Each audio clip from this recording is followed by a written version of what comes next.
နေ့ topic လေးမစခင်မေးခွန်းလေးတစ်ခုမေးချင်တယ် The Founder ဆိုတဲ့ရုပ်ရှင်ကိုကြည့်ဘူးကြလားမကြည့်ဘူးသေးရင်တော့ဒီဗီဒီယိုလေးနားထောင်ပြီးသွားရင်တွားကြည့်လိုက်တော့ဘာလို့လဲဆိုတော့အဲ့ဒီကားလုံးဝ must watch ကြည့်ကိုကြည့်ရမှာအဲ့ဒီ The Founder ဆိုတဲ့ကားလေးကဘာအကြောင်းလဲဆိုတော့ခုခေတ် McDonald's ဆိုင်နေဘယ်လိုမျိုးဖြစ်လာလဲဆိုတာကိုရိုက်ပြထားတာအမှန်လူတော်တော်များများကတော့ဒီကားကို inspirational movie လို့မြင်ကြလိမ့်မယ်ဒါပေမဲ့ဒီဗီဒီယိုကိုကြည့်နေတဲ့သူတွေကတော့ဒီဗီဒီယိုကိုနားထောင်ပြီးလို့အဲ့ဒီရုပ်ရှင်ကိုတွားကြည့်တဲ့အခါမှာအဲ့လိုမြင်မှာမဟုတ်တော့အဲ့တော့ဇက်လန်လေးနဲ့ပဲအစားပြုလိုက်ကြမယ်ဒီဇက်လန်လေးကခြုံပြောရရင်တော့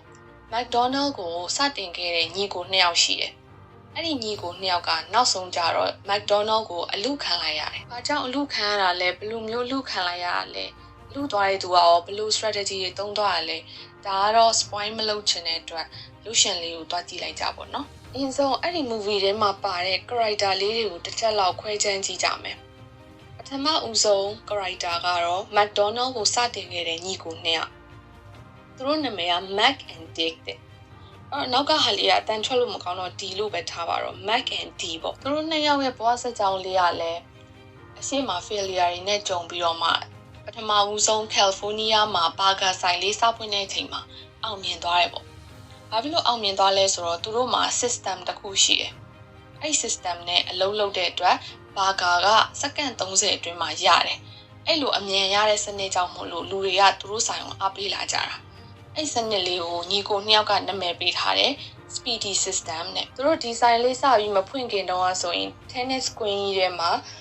ဒါကမီးဖို့ကြောင်းနေရဒါကပေးစင်ဒါက customer တွေကိုပေးမဲ့နေရစသဖြင့်မြေဘူးနဲ့ tennis queen ရဲ့မြေကြီးပေါ်မှာဆွဲပြီးတော့မိဖို့ကြောင့်ထဲမှာအလုံးလုံးမဲ့သူတွေနဲ့အဆန်းလေးကျင့်ကြတယ်အဲ့တော့အဲ့ဒီစင်းလေးရဆိုရင်ဒါသူတို့ဘလောက်တော်တဲ့ genius တွေလဲဆိုတာပြနေရပဲပေါ့အဲ့တော့ပရိသတ်တွေကနောက်ဆုံးသူတို့ခံလိုက်ရတဲ့အချိန်မှာသူတို့တနာကြတယ်ဟာသူတို့လေးတွေကရိုးသားလိုက်တာတနာစရာလေးပေါ့ဒါပေမဲ့ business sense နဲ့ပြန်ကြည့်မယ်ဆိုရင်တော့သူတို့ကတုံးလို့အလို့ခံလိုက်ရတာပဲလူအတွေလို့ပြောလို့ရတယ်သူတို့က artist တွေ business လုပ်တဲ့သူတွေမဟုတ်ဘူးသူတို့ကဘာဂါရဲ့အရေးသွေးသခွားသီးရဲ့အဝိုင်းပြားအတိအကျဖြစ်ဖို့မိဖို့ကြောင့်တန့်ရှင်းဖို့ဒါတွေကိုပဲအာရုံစိုက်တယ်။အဲကြောင့်မို့သူတို့မှာအကြီးမားဆုံးအားနည်းချက်ကြီးတစ်ခုပေါ်လာတာ။ဘာလဲဆိုတော့ skill လောက်ရမှာကြောက်တာ။ဆိုင်ခွဲဖွင့်ရမှာကြောက်တာပေါ့နော်။ဆိုင်ခွဲဖွင့်လိုက်ရင်သူတို့ရဲ့ဒီအစားအစာတွေ food quality standard တွေမမီတော့ဘူးကြာတော့မယ်ဆိုပြီးတော့သူတို့ကဆိုင်ခွဲဖွင့်ဖို့လုံးဝစိတ်ကူမရှိဘူး။ကိုယ်ခွန်ထဲမှာပဲကိုပုံနေကြတယ်။အဲ့ဒီကြောက်တဲ့စိတ်ကပဲသူတို့ကိုနောက်ဆုံးမှတတ်လိုက်တာ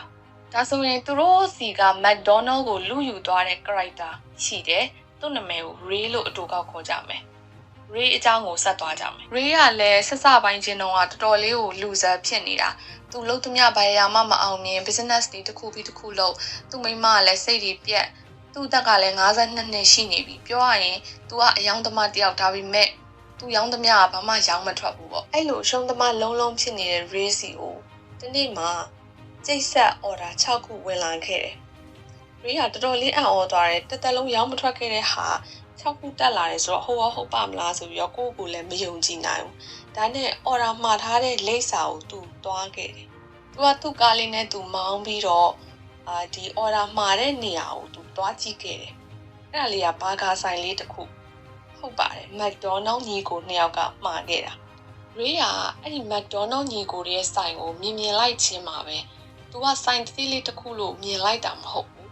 ဒါလုံးဝ potential ရှိရဲ့ business တစ်ခုပြီးတော့ငါကလည်းဒီ business ရဲ့တစ်စိတ်တစ်ပိုင်းဖြစ်ရမယ်လို့သူဆုံးဖြတ်ချက်ချလိုက်တယ်ဘာလို့ဆက်စတွေ့ချင်းကလေးကဒီလို sense မျိုးရသွားလဲဆိုတော့ဒါရှင်းတယ် McDonald ညီကို2ယောက်ကအဲ့ဒီခေတ်တုန်းကတခြားဆိုင်တွေနဲ့ကွဲထွက်အောင်differentiation လုပ်ခဲ့လို့သူတို့ရဲ့ဘာကစက္ကန့်30နဲ့ရတယ်လူတွေလက်တန်းစီများပဲလူကြိုက်များတယ် quality control အရန်ကောင်းတယ် Ray ကသူ့ရဲ့အခုတိုက်ရွယ်အထိအရှုံးသမားလူမျိုးနေလာခဲ့တယ်ခုချိန်ဒီဘယ်ရာမှမအောင်မြင်ခဲ့ဘူးဒါပေမဲ့သူဘယ်တော့မှဆွဲမလျှော့ခဲ့ဘူးသူ့ရဲ့စိတ်ထဲမှာလည်းစိတ်အားထက်သန်မှုဆိုတာလုံးဝအပြည့်ပဲအဲ့တော့ဟိုညီကို2ယောက်တာမန်ညီကို2ယောက်နဲ့ရှင်လိုက်တဲ့အခါမှာသူကဝင်ပလေးတကောင်လိုဖြစ်နေတယ်ဟိုဘက်ကညီကိုတွေကကြတော့တိုးတွေလိုမျိုးပဲဝင်ပလေးကတိုးအုပ်ထဲဝင်သွားရင်တော့ဘာဖြစ်လဲဆိုတာအားလုံးသိရတာအဲ့နောက်မှာတော့ Ray Cross ကညီကိုရီစီကနေပြီးတော့ franchise license တွေယူတယ်သူကတောက်လျှောက် McDonald ဆိုင်ခွဲတွေချက်ပြီးတယ် ညီကိုတွေကတော့တိတ်တော့မကြိုက်ဘူးသူတို့ကဆိုင်ခွဲငကိုတွေကမဖွင့်ချင်တာပေါ့နော် quality control ပဲသူတို့တွားချင်တာ Recross ကအစပိုင်းတော့ care လုပ်ပါသေးတယ် view site ပါသေးတယ်ညီကိုတွေရဲ့စကားဒါပေမဲ့နောက်ပိုင်းမှာတော့သူကတဖြည်းဖြည်းချက်ရင်နဲ့အရသာလည်းတည်သွားတယ်ဒီ pattern ကိုလည်းတည်သွားတဲ့အခါမှာ view မဆိုင်တော့ဘူးသူကကိုယ်ပိုင် empire ကိုတည်ဆောက်ချင်နေပြီနောက်ဆုံးမှာ Ray ကကိုယ်ပိုင် strategy တစ်မျိုးသုံးပြီးတော့ဒီ McDonald company တစ်ခုလုံးသိမ်းပိုက်လိုက်တယ်ရုပ်ရှင်ရဲ့အနာကျင်ရဆုံးအခန်းကြတော့ဒီ Ray ကညီကိုတွေကိုဒေါ်လာ2 သန်းကျော်လောက်လေးနဲ့ဆိုင်ကိုရောင်းခိုင်းလိုက်တဲ့အချိန်ပြီးတော့သူကပါဇက်နဲ့နှုတ်ကလေးတစ်ခုပေးတယ်သူတို့ကို royalty fees အနေနဲ့ company အမြတ်ရဲ့1% ကိုပေါ့နော်ထာဝရပေးသွားမယ် forever ပေါ့ဒါပေမဲ့စာချုပ်ထဲမှာမထည့်ဘူးလူကြီးလူကောင်းကလေးပါ handshake deal ဆိုပြီးတော့ဒီ handshake နဲ့ပဲသွားခဲ့တယ်အဲ့ဒါကိုညီကိုတွေဘက်ကလည်းလက်ခံခဲ့တယ်ရလက်အနေနဲ့ကလူတိုင်းလည်းသိမှာပါပါဇက်နဲ့ပေးတဲ့ကလေးကပါဇက်ပဲ contract ပေါ်မှာရှိမနေဘူးဒါကြောင့်မလို့ညီကိုတွေကတပြားမှမရခဲ့ဘူးဒီ 1% fee ကိုပြောတာပေါ့နော် 1% fee ကိုလုံးဝမရခဲ့ဘူးပြီးတော့သူတို့ရဲ့ McDonald နာမည်ကိုလည်းသုံးခွင့်မရှိတော့ဘူးရောင်းပြီးသွားပြီဖြစ်တဲ့အတွက်သူတို့ရဲ့ဒီငကိုမူလဘာကာဆိုင်လေးကိုလည်းနာမည်ပြောင်းလိုက်ရတယ်နောက်ဆုံးမှကျတော့ Ray ကအဲ့ဒီဆိုင်ပြီးနားမှာပဲ McDonald ဆိုင်အစ်စ်လာဖွင့်ပြီးတော့သူတို့ဆိုင်ကိုဒီဝါလီခံအောင်လုပ်ပြလိုက်တယ်ဒီကတော့ရုပ်ရှင်ထဲမှာမပါဘူးရုပ်ရှင်ကတော့ The Founder ကားလေးကတော့ဒီလောက်ပဲပြသွားတယ်ပေါ့နော် Ray နိုင်သွားတယ်ညီကိုတွေရှုံးသွားတယ် ending the end ပေါ့ခင်ဗျားတို့ဒေါသထွက်မယ် Ray ကိုမုန်းမယ်ဒါပေမဲ့ feelings တွေ emotions တွေကိုဖယ်လိုက်မယ်ဆိုရင် business သမားတယောက်အနေနဲ့ဘာသင်ခန်းစာယူလို့ရလဲဘာဘလို့မေးခွန်းမျိုးတွေမေးလို့ရလဲဆိုတော့က Ray ကဘလို့လုပ်လိုက်တာလဲသူကဘာကလုံနေတော့မသိပဲနဲ့ဘာကကိုစလုပ်ခဲ့တဲ့သူတွေကိုဘလို့လုပ်ပြီးတော့မှသူတို့ဆိုင်တွေကနေကန်ထုတ်နိုင်ခဲ့တာလဲအဲ့လိုမျိုးရုပ်ရှင်ထဲမှာတိတ်မရှင်းပြသွားတဲ့ဒီ technical secrets တွေအများကြီးကျန်နေသေးတယ်တကယ်တော့ Ray နိုင်သွားတာဘာကရောင်းလို့မဟုတ်ဘူးသူသုံးခဲ့တဲ့ခုနကကိုယ်ပိုင် strategy တစ်ခုကြောင့်ဘာလဲဆိုတော့ real estate strategy ဒီ strategy လေးအကြောင်းကိုဆက်ပြီးတော့ရှင်းပြပေးမယ်ပြန်စဉ်းစားကြည့်ရအောင် Ray ကညီကိုရီစီကနေပြီးတော့လုပ်ငန်းကိုတင်ပိုက်လိုက်တယ်ဒါပေမဲ့မေးရမယ့်မေးခွန်းကသူဘယ်လိုလုပ်လိုက်တာလဲပေါ့ဒါဆိုရင်လူတွေကထင်ကြလိမ့်မယ်သူကဘာကာတွေအများကြီးရောင်းပြီးတော့ပတ်စံတွေအများကြီးရလာတဲ့အတွက်အဲ့ဒီပတ်စံနဲ့ညီကိုတွေကိုပြန်ဝင်လိုက်တာပေါ့ဆိုပြီးတော့ဒါဆိုရင်တော့တက်စရာမှားတယ်တကယ်တမ်းကဇလန်းအစပိုင်းလောက်မှာ Ray ကဆိုင်ခွဲတွေအများကြီးကိုဥဆောင်ပြီးဖွင့်နေတဲ့လူမှန်တယ်ဒါပေမဲ့သူကဒီဝါလီခံကန်ဒီ bankrupt ဖြစ်နေခဲ့တာဘာလို့လဲဆိုတော့သူရတာကညီကိုနှစ်ယောက်နဲ့ထုတ်ခဲ့တဲ့စာချုပ်အရသူကဘာကာတစ်လုံးရောင်းရငွေရဲ့ 1.4% ပဲရတာအဲ့တော့15ပြားတန်ဘာကာတစ်လုံးရောင်းရင်တောင်မှသူကတပြားပြည့်အောင်မရဘူးသူရတဲ့ငွေရအဲ့တော့သူ့ရဲ့လင်းလက်မှတ်ခတွေ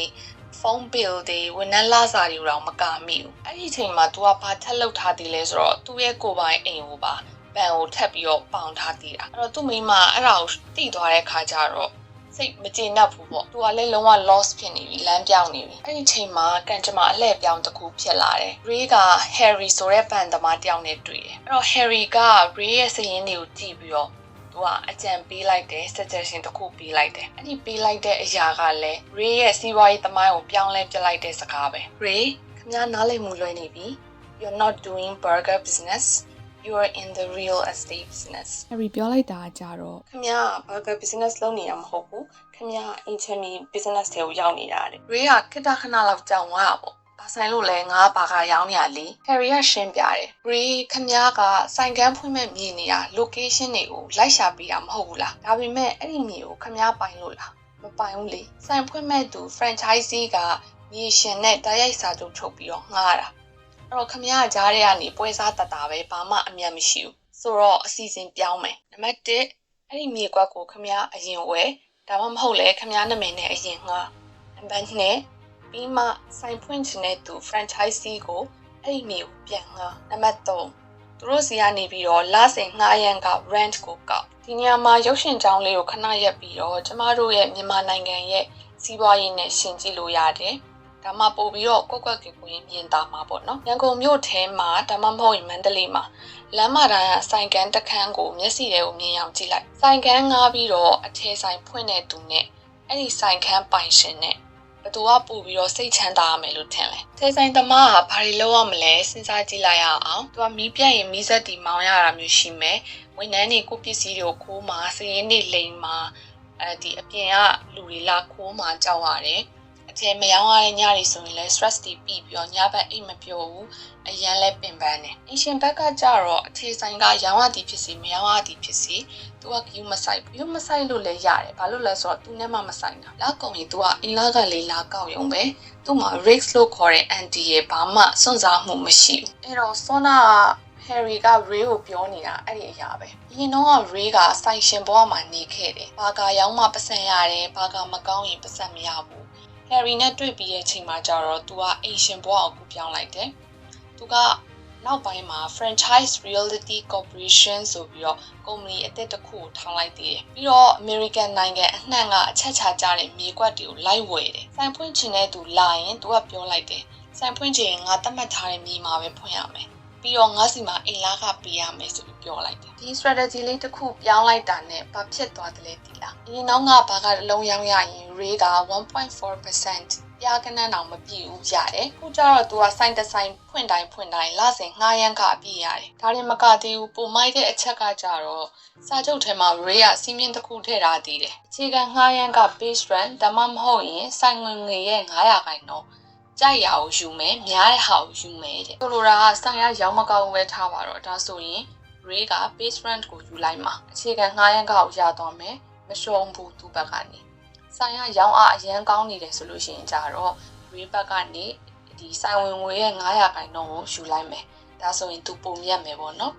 ဒါကဘာသဘောလဲဆိုတော့ခေါင်းနဲ့ပန်းနဲ့မှာခေါင်းကြရင်ငါနိုင်မယ်ပန်းကြရင်မင်းရှုံးမယ်ဆိုတဲ့ကစားကွက်ပေါ့သူကဘယ်တော့မှမရှုံးတော့ဒါပေမဲ့ပတ်စံထပ်ပူရေးကြီးတဲ့အရာရှိသေးတယ်။အဲ့ဒါက McDonald ညီကိုတွေကိုတတ်လိုက်တဲ့လက်နဲ့အဲ့ဒါကတော့ control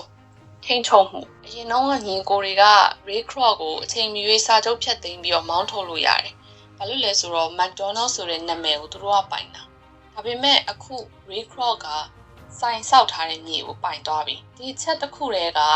ဒီ Ray သုံးလိုက်တဲ့ strategy တစ်ခုကြောင့်မို့လို့ game ကလုံးဝပြောင်းပြန်လန်သွားတယ်။ညီကိုတွေ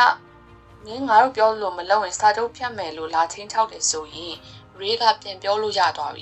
ီရတယ်ဖြတ်လိုက်လေခင်ဗျားတို့စာချုပ်ဖြတ်တာနဲ့ခင်ဗျားတို့ဆိုင်ဖွင့်ထားတဲ့ဒီမြေပေါ်ကနေခုချက်ချင်းဆင်းပေးရမယ်ဆိုင်ကိုဖြတ်ပေးရမယ်အဲ့လိုပြောခံလိုက်ရတဲ့အခါမှာညီကိုတွေကကြောင်သွားမှာပေါ့ဘာလို့လဲဆိုတော့သူတို့ဆိုင်တွေအားလုံးက Ray ပိုင်တဲ့မြေပေါ်မှာရောက်နေပြီလေ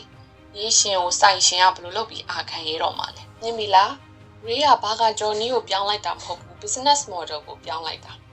ာသူက operation တဲ့ကနေ asset ဘက်ကိုကူးလိုက်တာဒီနေ့ထက်ထိ McDonald's company ရဲ့ဝင်ငွေစင်းကိုတွားကြည့်လိုက်ပါသူတို့ရဲ့ဝင်ငွေအများစုကဘာကာရောင်းလို့ရတာမဟုတ်သူတို့ရဲ့ franchise တွေစီကနေကောက်ခံတဲ့အင်လာကတွေလူတွေထင်နေကြတယ်လို့မျိုး McDonald's ဆိုတာကလုံးဝကမ္ဘာအကြီးဆုံး fast food company ကြီးမဟုတ်ဘူးမှန်တကယ်ကြတော့ McDonald's ကကမ္ဘာအကြီးဆုံး real estate company အင်ချမ်းမြေ company ကြီးပေါ့ဒါပေမဲ့မေးစရာရှိတယ် Ray ကမွဲနေရလေအဲ့လောက်များတဲ့မြေကွက်တွေကိုလိုက်ဝယ်ဖို့ပတ်စံဘယ်ရရလဲအဲ့တော့အဲ့ဒီမှာနောက်ထပ် technique တစ်ခုရှိနေသေးတယ်သူကကိုပတ်စံတပြားမှမဆိုင်ပဲနဲ့သူများပတ်စံနဲ့ဆိုင်ခွဲတွေဖွင့်ခဲ့တာဒါကခမည်းတော်ကြုံနေရတဲ့ပြဿနာနဲ့တူကောင်းတူနေနိုင်တယ်ညမှာအရန်ရောင်းကောင်းတဲ့လက်ဖက်ရည်ဆိုင်တစ်ဆိုင်ရှိတယ်ဒါမှမဟုတ်လဲဟင်းရည်အရန်ကောင်းတဲ့မုံဟင်းကားဆိုင်တစ်ဆိုင်ရှိတယ်ဒီမှာပြည်နှံ့ကိုဆိုင်ခွဲ1000လောက်ဖွင့်ခြင်းတယ်ဒါပေမဲ့နံပါတ်1ကပတ်စံမရှိဘူးနံပါတ်2လူမရှိဘူးဆိုင်တစ်ဆိုင်ကိုမန်နေဂျာတယောက်ရှာရတာတောင်ခေါင်းကိုက်နေရတာနံပါတ်3အချိန်မရှိဘူးဆိုင်တစ်ဆိုင်တည်းနဲ့တွေကို manage လုပ်ရတာကလုံးလေချလဲလိုက်နေပြီအဲ့တော့ဘာလုပ်ကြလဲဆိုင်တစ်ဆိုင်တည်းမှာပဲငါဆိုင်ရ share ပဲဆိုပြီးတော့တက်ဆုံးတိုင်အဲ့ဒီဆိုင်တစ်ဆိုင်နဲ့ပြီးသွားကြရောဒီမှာ Ray ကဘာလုပ်ခဲ့လဲဆိုတော့ကိုပတ်စံတပြားမှမသုံးဘဲနဲ့ဆိုင်ခွဲတွေဖွင့်ခဲ့တယ် other people's money other people's effort သူများပတ်စံသူများလုပ်အားဒါတွေကိုသုံးပြီးတော့ဆိုင်ခွဲတွေဖွင့်ခဲ့တယ်ငါဘာသာဆိုင်ဖွင့်ရင်ငါပတ်စံကုန်မယ် manager ခန့်ရင်ငါလစာပေးရမယ်အဲ့ဒီအစားဆိုင်ဖွင့်ခြင်းတဲ့တထေးတယောက်ကိုရှာလိုက်မယ်သူ့ပတ်စံနဲ့ဆိုင်ဆောက်ခိုင်းမယ်သူ့ဘာသာဆိုင်ထိုင်ဆောင်ခိုင်းမယ်ပြီးရင်ငါ့ကိုလဆင်ကြီးပြန်ပေးခိုင်းရင်ရောနေအောင်ယူနေလားသူကကိုယ်ပတ်စံနဲ့ကိုဆိုင်ဖွင့်ကိုဘာသာအလုပ်လုပ်ပြီးတော့ Ray ကိုပတ်စံလာပေးမှလဲအဖြေရကြတော့ franchise လုပ်တာအဲ့ franchise အကြောင်းကိုသေချာလေးအခုရှင်းပြပေးမယ် franchise ဆိုတာကအောင်မြင်ပြီးသား business model တစ်ခုကိုပတ်စံပေးပြီးတော့ copy paste လုပ်ခွင့်ကိုဝယ်လိုက်တာကိုဘာသာ brand အသစ်တစ်ခုစတင်တည်ထောင်မဲ့အစားနာမည်ကြီးပြီးသား brand တစ်ခုရဲ့နာမည် နီးပညာချက်ပြုတ်နည်းစီမံခန့်ခွဲမှုစနစ် SOP တွေကိုအသုံးပြုခွင့်ရယူတာဖြစ်တယ်ဒီမှာဆိုရင်ဒီ franchising လုပ်တဲ့နေရာမှာပါဝင်တဲ့လူ2ယောက်ရှိတယ်နံပါတ်1 franchiser ဆိုတာကလုပ်ငန်းရဲ့ပိုင်ရှင်အစစ်ဥပမာ KFC ဆိုရင် KFC headquarter USA မှာရှိတဲ့ဟာပေါ့နံပါတ်2 franchisee သူကကြတော့လုပ်ပိုင်ခွင့်ကိုရယူတဲ့သူစိုင်ဖွင့်မဲ့သူပေါ့နော်ဥပမာပြရရင်မြန်မာပြည်မှာ KFC ဖွင့်နေတာ USA ကနေလှမ်းဖွင့်တာမဟုတ်ဘူးမြန်မာပြည်က Yoma Strategic ကနေပြီးတော့ KFC ကို franchise ယူပြီးတော့ဖွင့်နေတာအဲ့တော့အဲ့ဒီ Yoma Strategic ဆိုတာ franchisee ပဲ franchising ကထုတ်ကုန်အတွက်ပဲလားဆိုတော့မဟုတ်ဘူး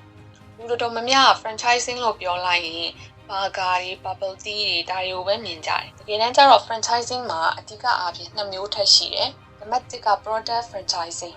ထုတ်ကုန်ကိုရောင်းချခွင့်ပြုတာဥပမာ food and beverage မှာဆို KFC တို့ Lotteria တို့ Gongcha Tiger Sugar စသဖြင့်မြန်မာပြည်ကနေ franchise ယူရဟာတွေကားမှာဆိုရင်လည်းဒီ Toyota တို့ဘာတို့ညာတို့ပေါ့နော် soft drinks မှာဆို Coca-Cola ရှိတယ်အဲ့တော့နံပါတ်2ကိုသွားမယ် service franchising သူကကျတော့ဝန်ဆောင်မှုကိုရောင်းတာကုန်ပစ္စည်းမဟုတ်ဘဲနဲ့ဝန်ဆောင်မှုစနစ်ကိုရောင်းတာဒါကလည်းတော်တော်လေးတွင်ကျယ်တယ် franchising ကဥမာပေးရမယ်ဆိုရင်ရန်ကုန်က Novotel ရန်ကုန် Max Hotel ကိုကြည့်လိုက်ပါအဲ့မှာဆိုရင်ပိုင်ရှင်က Max မြန်မာအဆောက်အုံစောက်တဲ့ပတ်စံကိုစိုက်ထုတ်တယ် franchiser ကျတော့ပြင်သစ်က Novotel brand ရဲ့ပိုင်ရှင်ပေါ့နော်အဲ့ဒါပြင်သစ်က group တစ်ခုပေါ့အဲ့တော့ Max မြန်မာက Novotel ရဲ့နာမည်ကိုယူသုံးတယ် Novotel ဘက်ကနေဝန်ထမ်းတွေကိုဘယ်လိုမျိုးအခန်းရမလဲအခန်းကိုဘယ်လိုပြင်ရမလဲ booking စနစ်တွေဘယ်လိုတွားရမလဲဆိုပြီးတော့ဆိုတဲ့ service system ကိုလာ run ပေးတယ်ဒါ service franchising ပေါ့နောက်ပြီးကြတော့ franchise ယူမယ်ဆိုရင်ပေးရတဲ့အရာ2ခုရှိတယ်ဒီ franchisee ဘက်ကနေပေါ့နော်အဲ့ဒါကြတော့ initial franchise fee အရင်ဆုံးဆက်စဖွင့်ခြင်းမှာဥပဖြပြဝင်ခြင်းအနေနဲ့ပေးရတာစိုင်းစဖွင့်ဖို့အတွက်ကိုကနာမည်ကိုသုံးခွင့်ရဖို့အတွက်တစ်ခါတည်းနဲ့အပြတ်ပေးရတဲ့ငွေပေါ့ brand ကြီးရင်ကြီးတယ်လို့ဈေးလဲကြီးတယ်နောက်တစ်ခုကကျတော့ royalty fee လို့ခေါ်တယ်လစဉ်ကြီးရာခိုင်နှုန်းကိုလစဉ်ရောင်းရငွေ sales ရဲ့5% 10% ကို owner franchiser စီကို franchisee ကဆက်ကြီးလိုမျိုးပေးရတာပေါ့ဘာဖြစ်လို့ဒါဆိုရင်လူတွေကကိုယ့်နာမည်နဲ့ကို brand မထောင်ဘဲနဲ့သူများ brand ကိုပတ်စံပေးပြီးတော့လုပ်ကြရလဲဒါဆိုရင်စဉ်းစားကြည့်ပါနော်Uber ကြက်ကြော်ဆိုရင်ဘယ်သူမှမသိဘူးKFC ဆိုရင်လူတွေကယုံပြီးသားစားပြီးသားအဲ့တော့ system ရကြည့်မယ်ဆိုရင်လည်းကိုယ်တိုင်စမ်းတဝါဝါလုပ်စရာမလိုဘူးစိုင်အောင်ဘယ်လိုပြင်မယ်ဝန်ထမ်းတွေကိုဘယ်လိုတင်ရမယ်စည်ရင်းဘယ်လိုခါရမယ်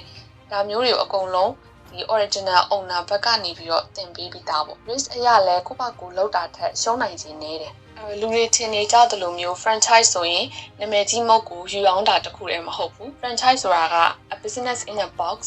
ပုံထဲမှာထည့်ထားတဲ့အသင့်စားစီးပွားရေးလိုမျိုးပဲ McDonald ကိုပြန်သွားမယ်ဆိုရင် Ray က franchisee တွေကိုဘာရောင်းတယ်လဲဆိုတော့နံပါတ်1 McDonald ဆိုတဲ့ brand နာမည်လူတိုင်းသိပြီးသားနံပါတ်2 system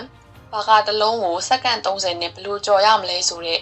speedy service system ပေါ့နံပါတ်3 supply chain အာလူကိုဘယ်ရဝယ်အသားကိုဘယ်ရယူဘယ်လိုမျိုး grade တွေကိုသုံးတယ်ဒါမျိုးတွေပေါ့ဒီ supply chain လမ်းကြောင်းတွေ standard တွေဒါမျိုးတွေကိုတစ်ခါတည်းထည့်ပေးတယ်ဆိုလိုတာကဆိုင်ရှင်ကခေါင်းစားစရာမလိုတော့ဘူးမိခလုတ်လေးနှိပ်လိုက်တာနဲ့ပတ်စံဝင်လာမဲ့စက်တလုံးကိုဝယ်လိုက်ရတာနဲ့တူတူပဲအဲ့တော့အခု SB Bakery တို့ Lotteria တို့လို့ franchise ယူနေတဲ့သူတွေကတုံးလို့မဟုတ်ဘူးကိုယ့်ဘာသာနာမည်အသစ်နဲ့ဖွင့်ရင်နှာပြောတဲ့ royalty fee franchise ကြီးကိုပေးကြမလို့အမြတ်ကုန်ရမှာတည်တယ်ဒါပေမဲ့သူတို့ကမတုံးဘူးသူတို့ဝင်နေတာကစာတင်တီးလို့ခေါ်တဲ့တေချာမှုကိုယ့်ဘာသာဆိုင်ဖွင့်ရင်မြက်လားရှုံးလားမတေချာဘူးဒါပေမဲ့ brand နာမည်ကြီးတစ်ခုဝယ်လိုက်တဲ့အခါမှာ100%မဟုတ်ရင်တောင်မှ90%နဲ့အထက်လောက်ကအောင်မြင်ဖို့တေချာနေပြီဒီနေ့ဒါ McDonald ကိုမြန်မာပြည်မှာမနှက်ပြန်ဖွင့်တော့မယ်ဆိုရင်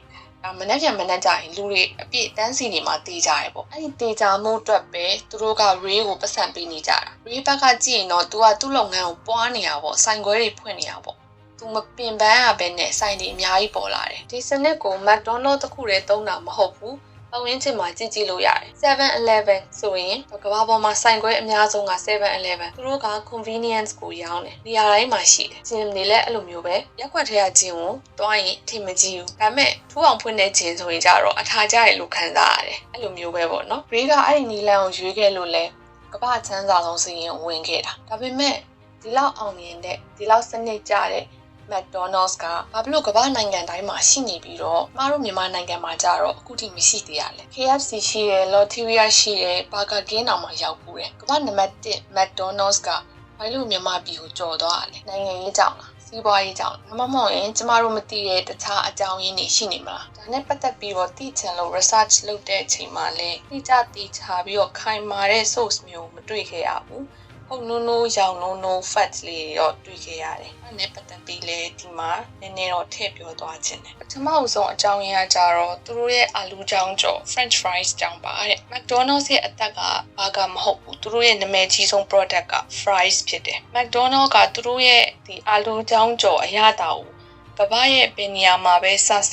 တပုံစံတဲ့ consistent ဖြစ်ရမယ်ဆိုတဲ့ rule ရှိတယ်တဲ့ New York မှာဘန်ကောက်မှာတူနေရမယ်ပေါ့အဲ့လိုတူဖို့အတွက်သူတို့ကအာလူမျိုးစိတ်တစ်မျိုးသုံးတယ်အဲ့ဒီအာလူမျိုးစိတ်က Rosette Burbank လို့ခေါ်တယ်တဲ့ပြီးတော့အဲ့ဒီအာလူကိုစိုက်ပျိုးတဲ့မြေစီလွှာရာသီဥတုတိုးလောင်တဲ့အေးခန်းစနစ် supply chain တွေအစအတိအကျလိုအပ်ပါတယ်ဒီမှာနိုင်ငံမှာကျတော့ KFC ဆိုရင်ကြက်သားကို CP လိုမျိုး local supplier စီကနေယူလို့ရတယ်ဒါပေမဲ့ McDonald's ကလိုချင်တဲ့အာလူရည်သွေးနဲ့ supply chain မျိုးကကျတော့မြန်မာပြည်မှာမရှိသေးဘူးအဲ့လိုမျိုးအာလူကိုနိုင်ငံခြားကနေတင်သွင်းနေရမယ်ဆိုရင်လည်းဈေးကအရန်ကြီးသွားပြီးတော့အာလူချောင်းကျော်9000တန်က1000ခွဲ2000တန်မျိုးဖြစ်သွားနိုင်တယ်ပေါ့ဒါဆိုရင်ဘယ်သူကဝယ်စားမလဲဒါမျိုးတွေအကြောင်းလဲမလာတာဖြစ်တယ်လို့ဒီပထမဆုံးအကြောင်းရင်းတစ်ချက်အနေနဲ့တွေ့ရတယ်ဒုတိယတစ်ချက်ဖြစ်နိုင်တာကကြတော့ဒီ real strategy ကိုပဲပြန်ပြီးတော့ပြောရမယ် McDonald's ကဘာက company မဟုတ်ဘူး real estate company သူတို့ကနိုင်ငံတစ်ခုဝင်တော့မယ်ဆိုရင်သူတို့ရဲ့အဓိက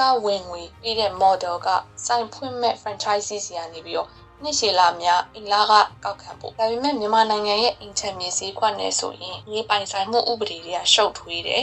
နှစ်ရှည်စာချုပ်ချုပ်ပို့ကြတော့လေစီးပွားရေးနဲ့နိုင်ငံရေးအခြေအနေတွေကမတည်ငြိမ်ဘူးအဲ့တော့ McDonald's လိုကုမ္ပဏီကြီးက20စာလောက်စာချုပ်ချုပ်ပြီးသွားတော့မှနှစ်လောက်နေရင်အစိုးရတွေပြောင်းဥပဒေတွေပြောင်းသွားတာမျိုးမြေသိမ်းခံရမှာမျိုးဒါမျိုးတွေကိုကြောက်မှာပဲလေအဲ့တော့သူတို့ကဒီ uncertainty မသေးချာမှုဖြစ်နေများနေတဲ့နေရာကိုမလာတော့ဘူးသူတို့ရဲ့ real estate game ကိုကစားလို့မရတဲ့မြေမှာသူတို့ဆိုင်မဖွင့်တော့ဘူးနောက်တစ်ခုကကျတော့ culture ကြောင့်လည်းဖြစ်နိုင်တယ် KFC ကအာရှမှာဘာဖြစ်လို့ McDonald's ထပ်ပို့ပြီးတော့အောင်မြင်လဲသိလားဘာလို့လဲဆိုတော့အာရှလူမျိုးတွေကကျတော့ကြက်သားနဲ့ထမင်းကိုကြိုက်တယ် KFC ကသူ့ရဲ့ menu ကိုပြောင်းလဲပြင်လို့ရှိတယ်။မြန်မာပြည်မှာထမင်းနဲ့ကြက်ကြော်ရောင်းတယ်။ခုနောက်ပိုင်းဆိုရင် curry တောင်ထည့်ပြီးဟင်းရည်တောင်ပေးသေးတယ်။ McDonald's ကကျတော့နည်းနည်း strict ဖြစ်တယ်။သူတို့ရဲ့ core က beef burger အမဲသားနဲ့လုပ်တဲ့ burger ပေါ့။ဒီမှာလူမျိုးတွေထဲမှာလည်းအမဲသားမစားရဘူးဝက်သားမစားရဘူးဒီလိုမျိုးလူမျိုးရှိရပေါ့နော်။ကြက်သား burger ပြောင်းပြီးရောင်းလို့ရပြီမဲ့သူတို့ကလုံးဝအမဲသားမှအမဲသားနည်းနည်းလေး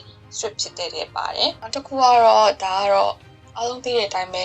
ဲပိတ်ဆို့မှုတွေရှိရပေါ့နော်မြန်မာနိုင်ငံနဲ့ပတ်သက်ပြီးတော့ဒါမျိုးတွေကြောင့်လည်းဖြစ်နိုင်ပါတယ်။ဘာလို့မြန်မာကိုမလာလဲဆိုရင်တော့ control ရဖို့မတိချတာမျိုးကြောင့်လည်းဖြစ်မယ်ပေါ့။ဒါမျိုးစီးမြင်ကိုတင်းတင်းကြပ်ကြပ်ဆွဲကင်ထားတဲ့အတွက်မလာတာဖြစ်နိုင်ပါတယ်။အဲ့တော့မိတ်ဆွေတို့ဘယ်လိုထင်လဲ McDonald's ကဘာလို့မြန်မာပြည်ကိုမလာတာလဲ။ထင်မြင်ချက်လေးတွေကိုလည်း comment မှာရေးသွားလို့ရပါတယ်။ကဲဂုဏ်ယူပါတယ်။မိတ်ဆွေတို့ကအခုဒီဗီဒီယိုကိုအဆုံးထိကြည့်ပြီးသွားပြီ။ဒါကရိုးရိုး YouTube ဗီဒီယိုတစ်ပုဒ်ကိုကြည့်လိုက်တာမဟုတ်ပါဘူး။တာမန်လူတွေမရနိုင်မဲ့ business knowledge မျိုးကိုမိနစ်အနည်းငယ်လေးတွင်မှာရလိုက်တာပါ။ပြန်စဉ်းစားကြည့်ပါ real estate strategy ဘာကရောင်းတာထက်မြေပိုင်တာကပိုမြတ်တယ်ဆိုတဲ့အမြင် franchise machine ကိုယ့်ရဲ့ပတ်စံကိုမသုံးဘဲနဲ့လုပ်ငန်းချဲ့ထွင်ပြီး supply chain economics တွေကြောင့် McDonald's ဘာလို့မြန်မာပြည်မလာတာလဲဆိုတဲ့ analysis ဒီချက်တွေကအကြောင်းမှတင်မပေးတယ်လို့မျိုးရုပ်ရှင်ထဲမှာလည်း the founder ကားထဲမှာလည်းပဲအပေါ်ယံလေးပဲပြသွားတာအခုပြောလိုက်တဲ့concept လေးတွေအမြင်လေးတွေကတကယ်အသုံးချလို့ရမယ့်ပညာရပ်တွေပေါ့နော်ဒီဗီဒီယိုလေးကိုပြန်ချုပ်ရမယ်ဆိုရင်တော့ McDonald's ကိုစတင်တည်ထောင်ခဲ့တဲ့ညီကိုနှစ်ယောက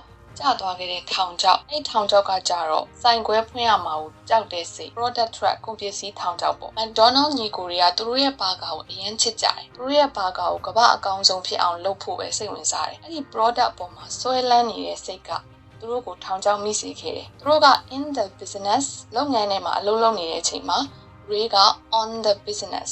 လုပ်ငန်းရဲ့အပေါ်စီးကနေအလုပ်လုပ်နေခဲ့တယ်။ညီကိုတွေကအကောင်းဆုံးဘာကာကိုဖန်တီးတယ်။ Ray ကဘာကာရောင်းတဲ့ကုမ္ပဏီကိုဖန်တီးတယ်။ product ဖန်တီးတဲ့သူတွေကတမိုင်းမှာနာမည်ကျန်ခဲ့ပေမဲ့ system ဖန်တီးတဲ့သူတွေကသာဒီ empire ကြီးကိုပိုင်ဆိုင်သွားကြတယ်။အဲ့တော့အခုမိတ်ဆွေတို့လည်းစီးပွားရေးလုပ်နေရဆိုရင်ကိုယ့်ကိုပြန်မေးရမယ့်အချိန်တော့ရောက်ပြီ။ကိုကဘာတူလဲ။မနက်မိုးလင်းတာနဲ့စိုင်ဖွင့်ဟင်းချက်ဧည့်သည်ဆောက်ညကြရင်ပတ်စံရည်ပြီးတော့ပင်ပန်းပြီးအိပ်ပျော်သွားတဲ့McDonald's ညီကိုတွေလားဒါမှမဟုတ်ရင်ကိုမပါဘဲနဲ့လဲပတ်နိုင်မဲ့ system ကိုတည်ဆောက် reach စီစဉ်မှု cash flow တွေကို design ဆွဲ